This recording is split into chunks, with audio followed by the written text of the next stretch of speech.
Dans cet exercice, on vous précise qu'une nacelle de fête foraine se déplace sur un cercle de rayon égal à 15 mètres en partant du point grand I et elle effectue une distance d'approximativement 285,9 mètres et puis s'arrête. On vous demande quelle distance aurait-elle parcouru si le rayon de la roue était égal à 1 mètre. On suppose dans cette question qu'elle a parcouru le même nombre de tours, qu'elle a parcouru le même nombre de degrés, si vous voulez, sur ce cercle, mais un cercle de rayon égal à 1 mètre et non pas 15 mètres. Donc vous savez que tous les cercles sont semblables. Si vous divisez le rayon du cercle par 15, vous allez également diviser la distance parcourue sur le cercle par 15, étant encore entendu, mais c'est pas précisé ici, mais il aurait fallu peut-être le faire, que le nombre de tours effectués sur le cercle reste le même, le nombre de radians parcourus ou le nombre de degrés parcourus sur le cercle reste le même. Dans ce cas-là, eh bien, je vais avoir une distance parcourue divisée par 15, ce qui nous donne 19,06 mètres. Derrière cela, il y a une formule extrêmement importante qui est que la distance parcourue sur le cercle, c'est-à-dire la longueur de l'arc de cercle parcouru, est égale à la mesure de l'angle en radians multiplié par le rayon. Donc si vous avez un rayon qui est divisé par 15, eh bien la distance parcourue est également divisée par 15, sachant que le nombre de radians parcourus, l'angle parcouru par l'arc de cercle, la mesure de l'arc de cercle en radians parcouru par la nacelle, reste le même. Et d'ailleurs, vous remarquez que lorsque je divise par 15, j'aurai grand R égale à 1, ce qui veut dire que la distance que j'ai là, je pourrais aussi dire que ça correspond à la mesure en radians de l'angle parcouru par la nacelle, qui est donc égal à 19,06. Il faudrait prendre une valeur précise ici. 19,06 radians, plus précisément 953 divisé par 50. On vous demande ensuite où se situe tel approximativement sur le cercle, alors que le cercle soit de rayon égal à 15 ou 1 mètre, sa position sur le cercle va être inchangée, puisque le nombre de degrés qu'elle a parcouru depuis le point grand I reste le même, quel que soit le rayon du cercle. On est bien d'accord là-dessus, c'est très important de comprendre ça. Alors ici, on va plutôt parler de nombre de radians, 19,1 radians, 19,06, eh bien je vais calculer le cosinus de 19,06, qui me donnera l'abscisse du point sur le cercle trigonométrique sur lequel se trouve la nacelle, et le sinus me donnera le y. Donc j'ai les coordonnées ici du point qui, on pourra le vérifier, est bien sur le cercle trigonométrique. Donc ce point correspond à peu près au point grand A qui est ici, avec un sinus, un y, à peu près égal à 0,21.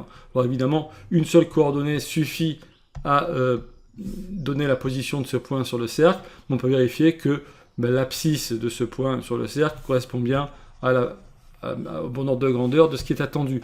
Alors, évidemment, pour positionner ce point grand A comme il est proche du point grand I ici, il vaut mieux utiliser son ordonnée que son abscisse, puisque vous voyez que en fait, on a des grandes variations de position sur des petites variations d'abscisse ici.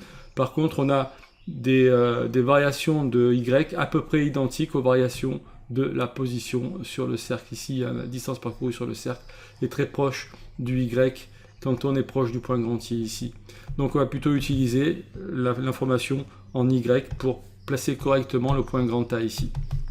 Ensuite, on vous demande la mesure principale de cet angle, de l'angle associé donc à ce point grand A. Eh bien on a ses coordonnées, on a son cosinus et son sinus, on peut faire arcosinus ou arcsinus pour trouver l'angle. Alors là, et puis faisons arcosinus par exemple, et bien on va trouver 0,21 radians, à peu près 12,05 degrés. Voilà ce qui paraît cohérent. Au passage, vous remarquez que le nombre de radians parcourus est quasiment égal au Y du point grand A. Autrement dit, le sinus de la mesure de cet angle en radian est quasiment égal à la mesure de l'angle en radian elle-même. 0,21 radians.